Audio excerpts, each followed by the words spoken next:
Tell me, who are you? Just another pagan man and woman in the woods, anywhere you'll find me, paying homage to the great man.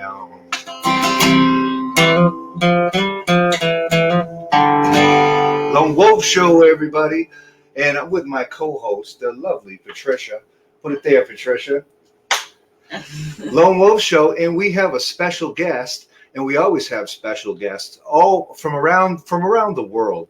I mean, the capabilities with Witchcraft TV is just phenomenal. Where we'll be seen in Russia, Australia, Ireland, even South America, all of the Americas, Canada, worldwide. Witchcraft TV is worldwide, and this is the Lone Wolf Show, and I bring you a special guest from the UK,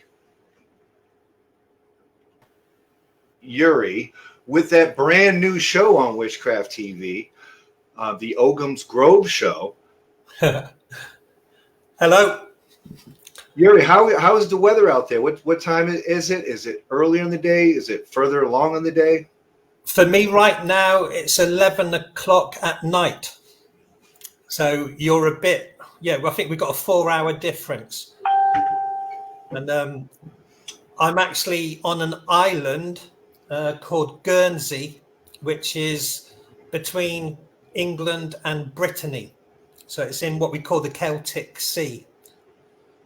Yeah.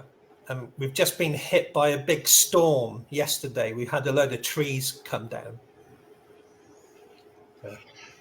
Yuri, is there any temples to Bridget in where you're at? Not specifically to Bridget, but there are many Bronze Age passage graves, which they call dolmens, and standing stones, which they call menhirs. Mm-hmm. And what's quite unusual on the island of Guernsey, and there's the only example I know of, there's actually a standing stone with a female face and breasts. So that's unique to Guernsey. And in one of the passage graves in the ceiling, there's a bearded face. So the unusual quirkiness. But also Guernsey has a big witchcraft history. It's only a small island. There's about 60,000 people. And in the 17th century, 64 people were burnt as witches. I hear you have the Ogham Grove. Can you explain what that is for people that might not know what it is? Okay. There's a little correction with the pronunciation. The G is silent, like a garden gnome. So forget the G, it's just Oam. Okay, thank you. So a bit like saying Om, Oam. And so the Ogham, yeah, that's just how American we are, because I've been doing the same thing for my entire life. So it's always good to connect to pronounce things correctly, especially if it's Hebrew and you happen to be somewhere where people are speaking Hebrew. Yes, yeah. Makes sense. Well, a lot of people in England still struggle with the word, so don't feel bad about it. It's an Irish word, a Gaelic word.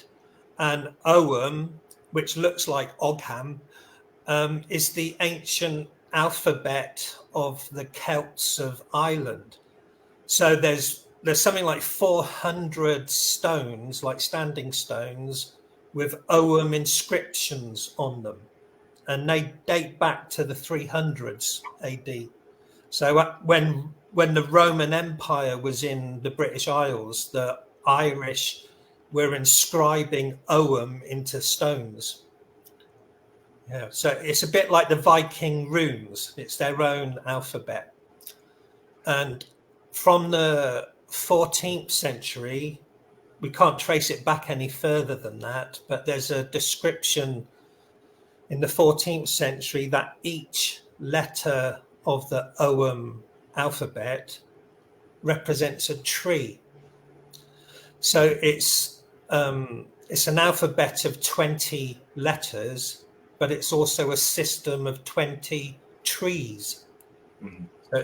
And what we do with the Ogham Grove is to create a sacred circle, like a druidic grove for practicing ceremony in.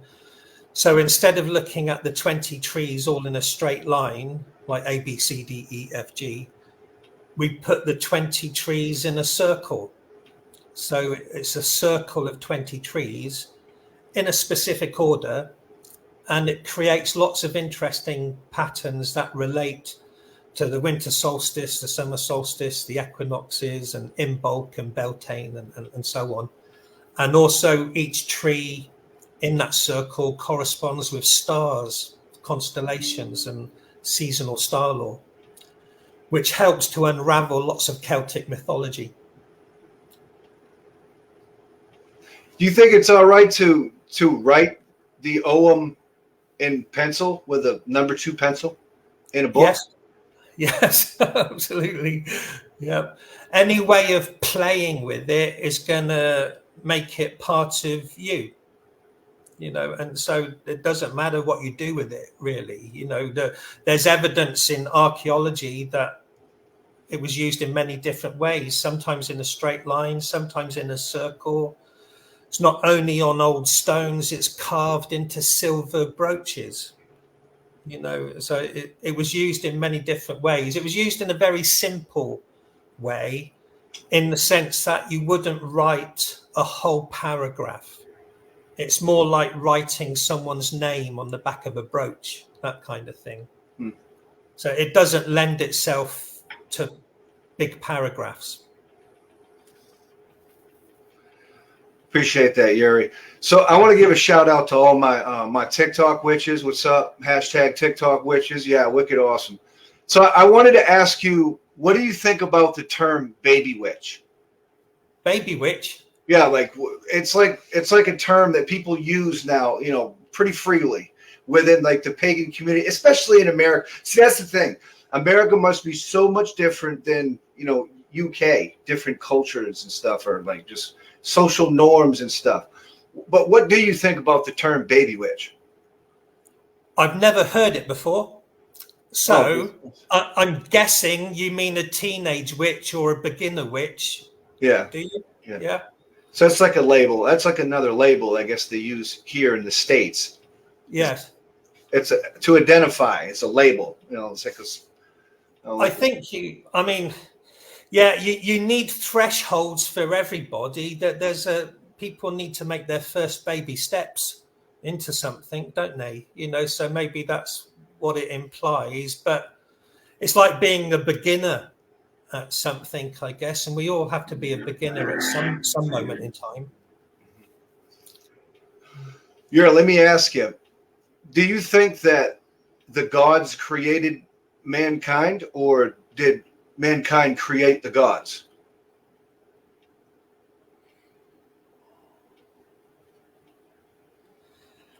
No, it's difficult. I think there are archetypes that inspire individual people. So I think tribal cultures going way, way back, there would always have been the wise man or the wise woman or the shaman, and they would be interacting with the spirit world on behalf of the rest of the tribe. And so they are making contact with powerful entities, powerful spirits. So I would say that the archetypes in the spirit world were there before human beings existed.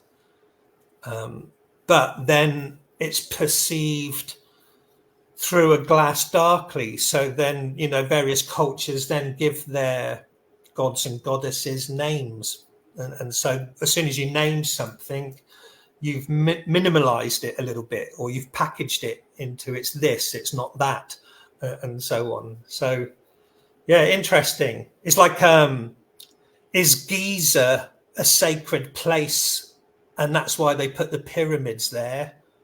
Or is it a sacred place because the pyramids are there? Chicken and egg. Yeah, it's chicken and egg. And that's not the first time I've heard that when I've asked the question. Yeah. I hear you're an author. How many books have you written?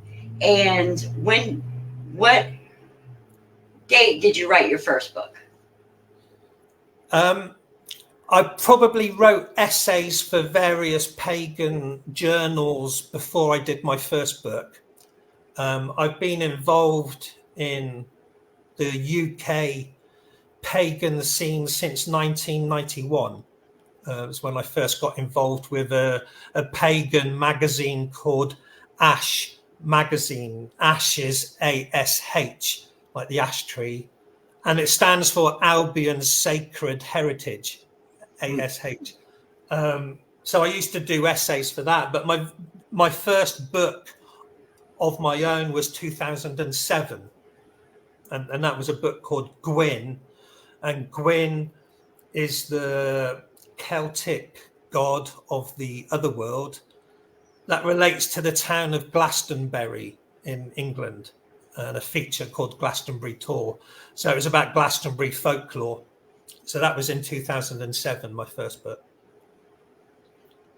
And I've written a number since then. My main interest for book writing is probably occult history of Britain. So I've written some big books. I've written a big one about Dion Fortune and Catherine Maltwood, and that's all to do with occultism of the 1800s and the 1900s. And then I expanded Gwyn, which is now huge. It's over 700 pages of bardic and druidic mystery teachings and star lore. Hey, Yuri, was Dion Fortune associated with the Rosicrucians? Indirectly, yes, because she came out of the Hermetic Order of the Golden Dawn, and that's Rosicrucian mysticism. Mm-hmm. And she did use some of that Hermetic and Rosicrucian symbolism in her own stuff later on. Of course, the Rosicrucians go back to pre-Masonic times, and so Freemasonry kind of adopted Rosicrucian teachings, and then that found its way into the Hermetic Order of the Golden Dawn.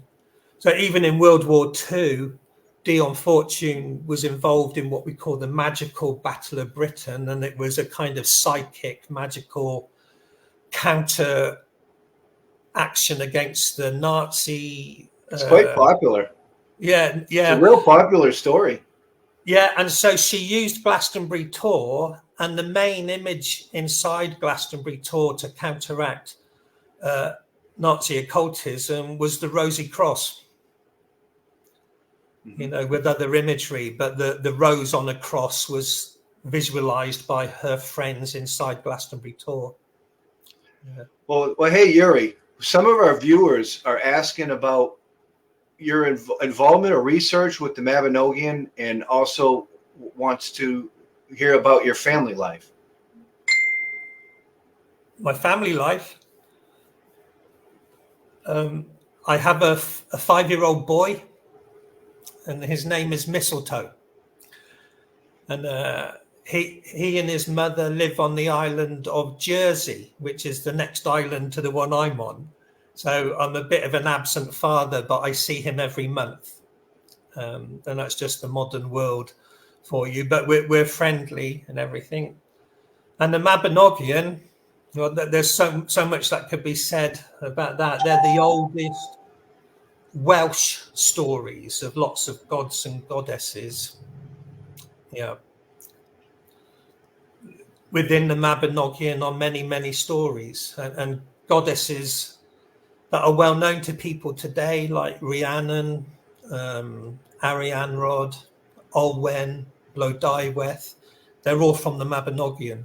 So it's a medieval compilation of old stories, garbled, and you have to read between the lines because it's very Christianized, and the gods and goddesses are turned into human beings. You know, so there's a lot of unraveling to do to make sense of things. Oh, I certainly wish Athena would turn into a human being. Yeah, interesting, man. All around good stuff. So you're over there in the UK. I know that we've had Darv the Bard on the Lone Wolf Show a few times. Is that kind of your same neck of the woods? And if so, have you ever bumped into him at a festival? I don't know him, but he has done concerts in Glastonbury, and I was in the audience, so I've seen him play live. Nice. But yeah, of course, England's very small, and the pagan scene is quite small. So at different conferences, you can bump into each other. But I don't know him as a friend, but I've been in his audience. How big do you think the pagan scene is in, where you're at? Is it exploded for the last 20 years? Because it seems like in America, everybody's a witch. For sure. It's mad, isn't it? I mean, I think in England, there's something called the Pagan Federation. And that's lots of different groups. Some of them might be Wiccan, some of them might be Druid. A lot of them are just going to be solitary pagans of no particular denomination. And that could even be members of the Fellowship of Isis or New Age groups, So pagan can mean many different things to many people. Even people that are into runes and Viking mythology refer to themselves as heathen at the moment, but it's the same. They will go to pagan events as such. Yeah. But America is so huge. I was doing something with the Ogham Grove a while back, and someone in Ireland was a bit upset with what was going on, and they considered it cultural appropriation and that it should be for the Irish only. And the bad thing is, the Ogham Grove group is global, and the population of Ireland is about 5 million, and there's over 30 million people in America of Irish descent. So there's more Irish people in America than there are in Ireland, and that's just the modern world. So even a lot of people in Britain have Irish ancestry, yeah, and therefore it's the same. Like, I understand the origins of Wicca in the UK, but there must be 50 times more Wiccans in America, or 100 times more Wiccans in America than there are in the UK. It's very much become an American power. Absolutely. But so Ireland is small, and Britain is small, even though they might be the birthing pools of different ideas that have spread across the Atlantic and elsewhere. Have you ever been involved with Wiccan groups? Indirectly, I suppose, not specifically, but I'm actually really interested in Glastonbury's occult history. And there was a woman, she died in 1963, called Margaret Murray, and she wrote books about witchcraft, which inspired Gerald Gardner to create Wicca. And she was investigating traditional witchcraft around Glastonbury and Somerset in the 1700s. So I'm aware of the origins of Wicca from, the kind of academic studies that were happening in Britain before Gerald Gardner pieced it all together, as it were. But there are rich traditions of what you could call traditional witchcraft or cunning magic in Britain, going right back to Roman times, of course.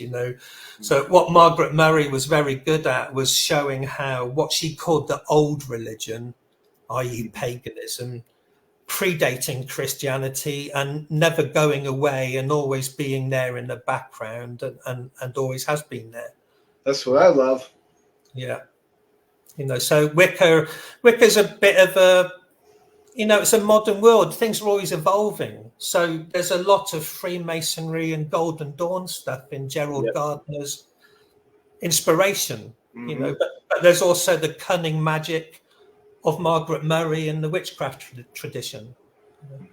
But a lot of that, look, you mentioned Athena, Britain was Romanized for over 3 centuries.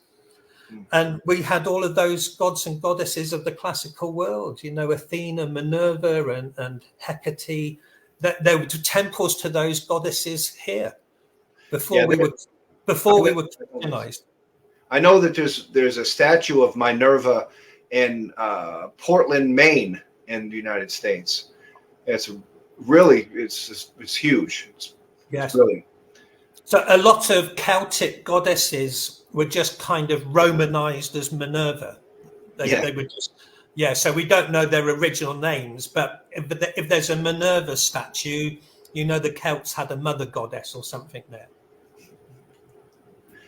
So what particular pantheon do you think hits home to your heart in your spirituality? Because I'm English speaking, it was easier for me to learn about the Welsh gods and goddesses, and they're the gods and goddesses in the Mabinogion. But I'm also very aware that there's a lot of crossover with the Irish pantheon, and the Ogham is Irish in origin, and they have a difference of language, but there's so much similarity, and I'm slowly learning to understand the Irish pantheon, and it's making a lot of sense to me, but I'm on that journey. But equally, the written evidence we have of the Irish pantheon is kind of 9th century, where there's gods like Lu or Ogma, and they have forerunners in Roman Gaul of the 3rd century. So it's like 600 years before the Irish stuff was written down. There's Ogmius and Lugus. So these are pan-European gods and goddesses. It's just that Ireland is unique in that it was never defeated by the Roman Empire. So it kind of has, it's not as tarnished. It held on to its Celtic deities better. However, it was heavily Christianized, and a lot of that was erased as well. Mm-hmm. But Bridget has survived. Bridie, Brigantia, Yeah, that's interesting about the islands. That definitely makes sense. With the I don't even know what to call it, like colonization or just the shifts of events. It's like becomes stagnant because you're outbound in a smaller island where you just have like your own village peoples and stuff. Yeah, I could see how that could preserve a lot of rich history for a country like Ireland or Scotland, or that's different. I like it. It's cool. Yeah. Trying to get your head around it all is difficult. I mean, with the 400 years that Britain was under Rome, there was so much going on here with like Hercules and Mithras and Diana and so on. So all of those classical influences were here before the time of Merlin, before the time of Arthur, before the time of Taliesin. All of that stuff was already here. So when you get to the stories of Merlin and Arthur, it's Celtic and it's Romanized classical culture mixed together. Mm-hmm. It's a real tangled web of spaghetti to unravel. Yeah, I was never I was, I know I have some Greek DNA for the Greek, and I know that the Romans and the Greeks probably left each other alone for the most part. But I mean, that's definitely fascinating. What's the last pagan festival you attended? Was there music there? Yeah, was lots of vending, tarot card readers, incense going, circles casted? I mean, give me the scoop, man. There are huge events like that. I haven't been to any of the big ones. I've been to lots of small ones of maybe, gosh, like no more than 30 people. So they're much more intimate. Right. But there will be music and a fire, and there'll be workshops and so on. And in Glastonbury, I was a founder member of something called the Glastonbury Dragons, which is an event that happens twice a year at Beltane and Samhain. Mm. And the dragons have attracted thousands of people to the town, and we've had a big ceremony with fire and Morris dancers and all sorts of stuff. But I've been to the Glastonbury Festival, of course, and I saw David Bowie there in the year 2000, which was a massive highlight, a wonderful way of spending the millennium. But equally, I'm a bit reclusive. I don't like fields full of thousands of people. I like a wigwam of 30 is about nice, Mm-hmm. David Bowie, that must have been a different experience. It was amazing. At that time in the year 2000, he had long blonde hair and a multicolored jacket. And he'd been at the Glastonbury Festival in its beginning. So I think, what was that? Sometime in the 70s, maybe, because it was a 30-year anniversary. And so, yeah, amazing to see him on stage at that time. If we're talking about contemporary and historic ceremonial magic, what's your best advice to a modern ceremonial magician?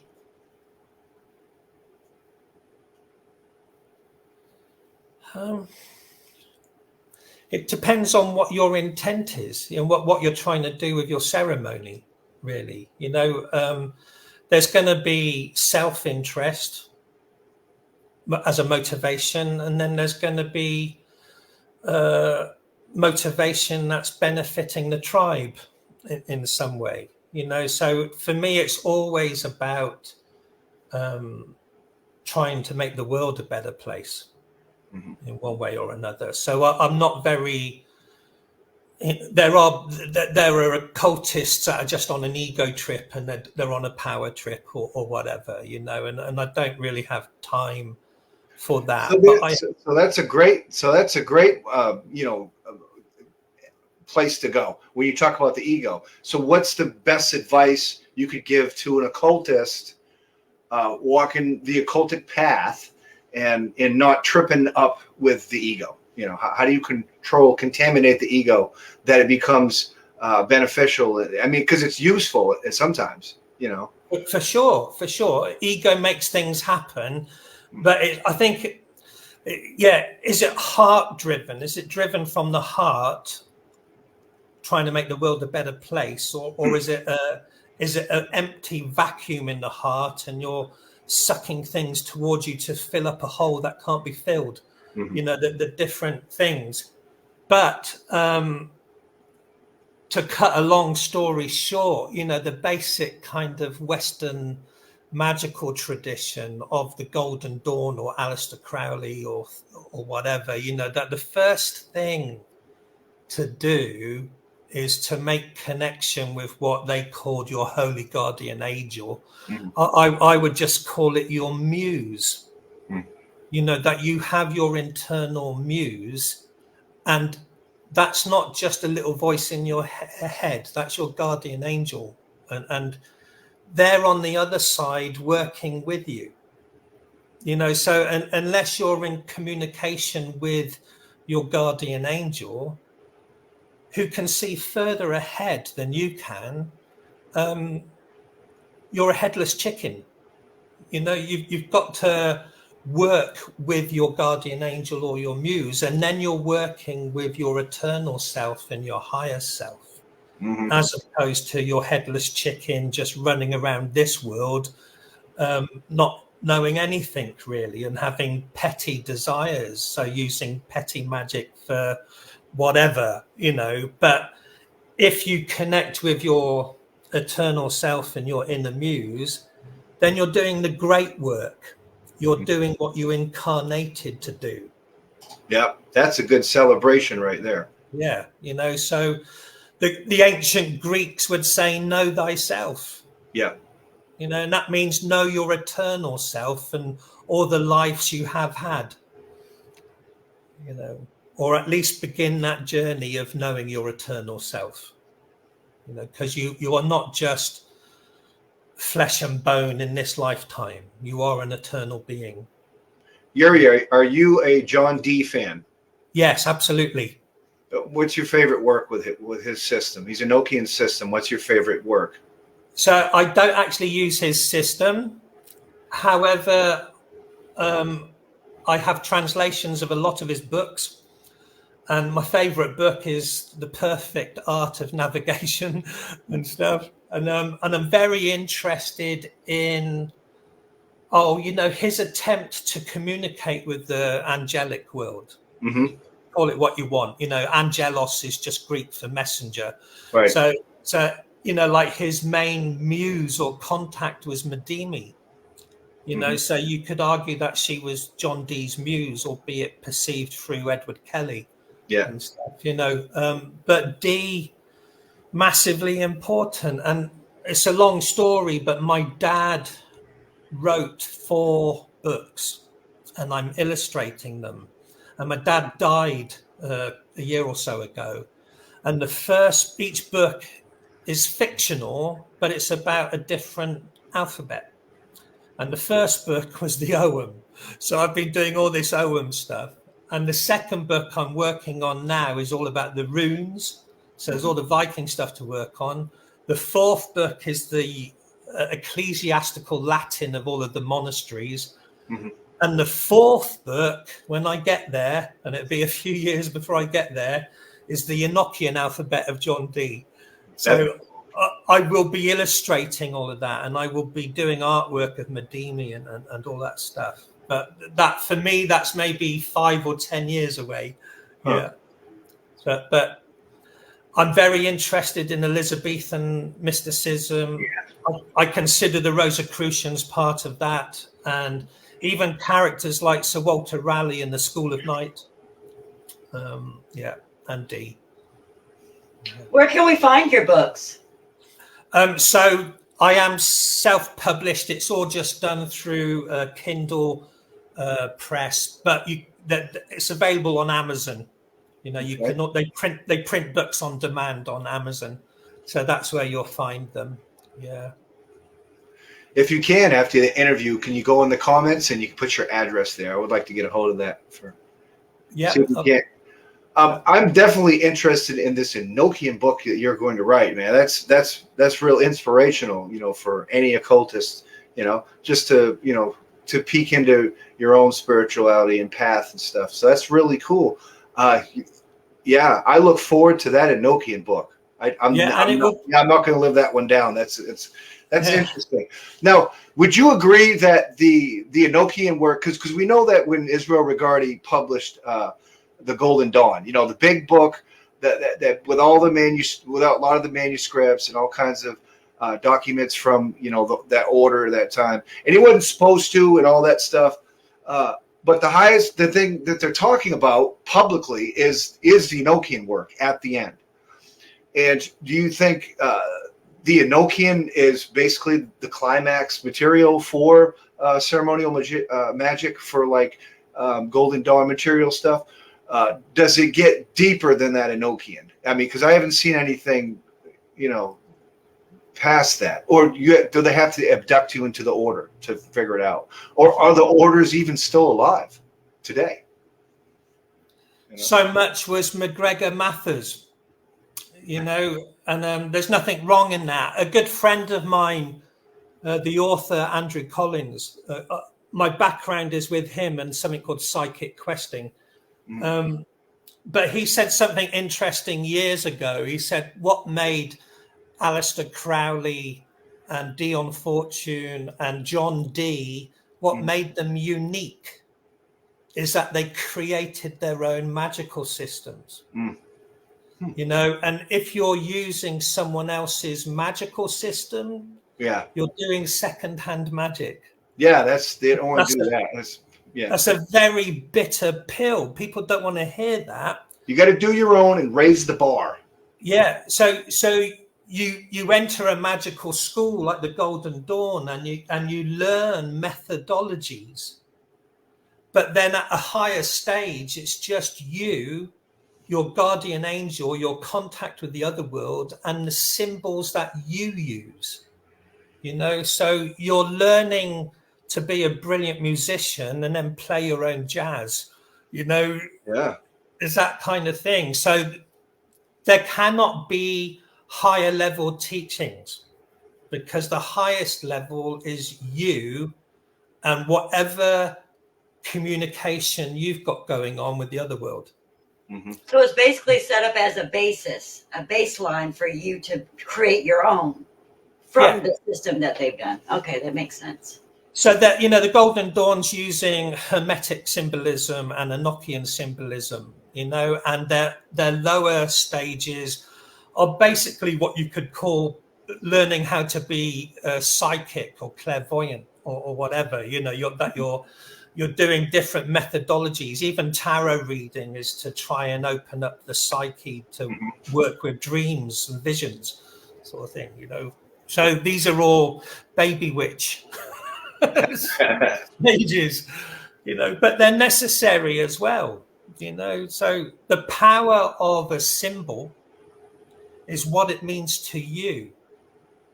Like one of the best card readers I know in Glastonbury is a chap called Tim, and he doesn't use tarot cards. He just uses regular playing cards. Right. But he's got what I would call his bank of symbols. The bank of symbols in his psyche, he can communicate with the other world with.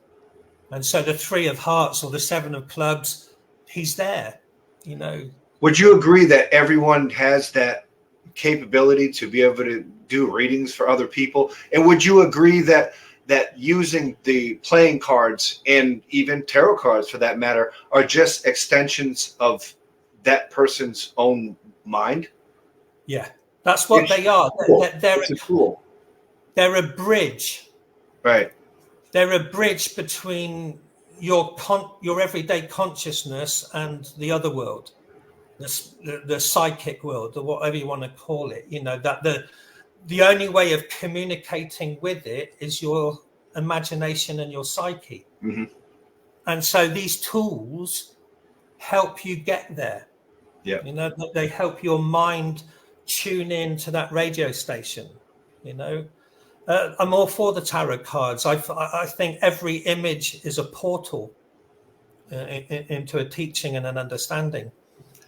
So I was just using Tim as an example of someone who's really perceptive can do it with a bunch of twigs. But how do you learn that as a baby witch? That's decades of him being psychic and finding his own way of doing it. Yeah. On the tarot card, the Magician, there's 4 elemental weapons in front of him. Do you utilize those elemental weapons in your own spirituality? Yes, I do, but they've evolved, or I would argue retracted back to their Celtic origin. Nice. So with the Irish pantheon, there were 4 magical treasures. You had the Spear of Nuada, the Spear of Lu, Sword of Nuada, the Cauldron of the Dagda, and the Stone of Destiny. And they evolve through the Arthurian romances. You actually have, with Jesus in the Arthurian stories, the spear that stabbed him and the cup that caught his blood, the Grail. And then you have John the Baptist, the sword that decapitated him, and the plate that his head was put upon. So these 4 symbols shapeshift from the Celtic to the medieval pseudo-Christian, and then they become the tarot card pips, the wands and the swords and the diamonds, and it finds its way into regular playing cards, doesn't it? But it's always these 4 things, you know, which the Western magical tradition would then relate to the tree of life and the four realms. So you've got the material realm, and then the psychic realm, and then the mental realm, and then the spiritual realm. Mm-hmm. You know, so there's a thing with that whole system, which is Golden Dawn as well, Mm-hmm. is that you cannot learn anything above the Sefer Yetzirah. You cannot learn anything beyond mind, because the mind isn't capable. So the stuff that is beyond mind is the surreal communication between you and your guardian angel and the psychic world and so on. You know, it's beyond your intellect, but your intellect can communicate with it. Like opening your third eye, so to speak. Absolutely, you know, and that can't be a permanent thing. That's like a moment. It's like a eureka moment or stuff. You couldn't have your third eye open and do the dishes and go to toilet and all the rest of it. No.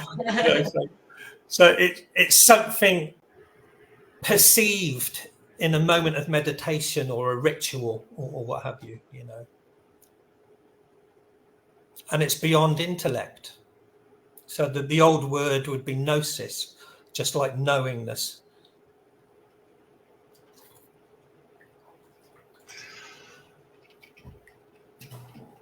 Well, Yuri, welcome aboard to Witchcraft TV. I definitely like your course materials and everything that you talk about. It's definitely great to hear it from a UK perspective, and you know, getting to the very foundation of a lot of the, you know, paganism infused spirituality that is coming right from over there in the motherland. Yeah, man. Thank you. You know, and even Irish mythology traces its roots back to Egypt. Mm-hmm. And before then, the Phoenicians were coming along the Mediterranean up the Atlantic coast. So the ancient world of Mesopotamia through the Phoenicians, you know, the occult history of Europe is vast, isn't it? It goes right back to the ancient world and beyond, and finds its way to America in one expression or another. Interesting times.